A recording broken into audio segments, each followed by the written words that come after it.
The word that hung in the air at Maple Leafs locker cleanout Friday was disappointed.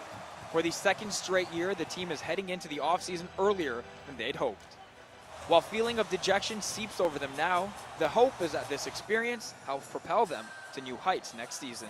Sometimes the best growing opportunity is there's those little speed bumps in life, and they lead to taking the next step because they challenge you mentally and physically, and sometimes getting slapped is the best thing for growth. Nobody said it was going to be easy. It's not just going to be an easy walkthrough. You're going to go through these hard times, through adversity, and I think in the end it makes you better as a person, makes you better as a player. These sort of games help. I mean, going into a Game 7, two very important playoff rounds, and against two great playoff matchups the last couple of years, that's something that can take you over the top. So we just gotta learn how to play in big games, and we got guys in this dressing room that can do that. And when the season returns after a lengthy summer, you can expect this Leafs team to have a different look to it. 6 regulars are set to become unrestricted free agents, none more notable than James Van Riemsdyk and Tyler Bozak. While both admit they love it in Toronto, they were unsure of what the future holds. I honestly haven't thought about it at all. Just kind of taking this time to reflect on the season and what we've been through as a group, and what we've accomplished and stuff like that. I mean, obviously it's no secret I love it here, and who knows what's going to happen.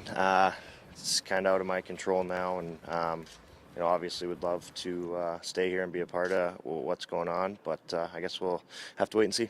Just playing in Toronto and playing in front of the people here has been a huge thrill for me, a huge honor for me, playing for a franchise like this. So yeah, I mean, I've really enjoyed everything about it, and love living in the city and living in this great city, and yeah, we'll see what happens. They've had outstanding years here, and they've been a valuable, sort of ingredient for it. It's obvious the way they were played in the playoffs, and it's obvious that we kept them at the trade deadline because of what we think of them.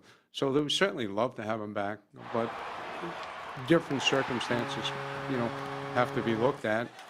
They know that. They want to be back.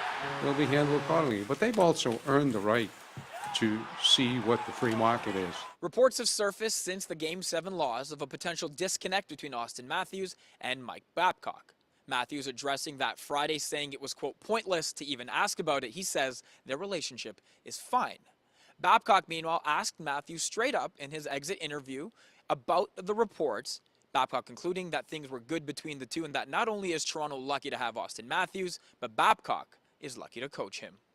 Faizal Khamisa, Sportsnet, Toronto.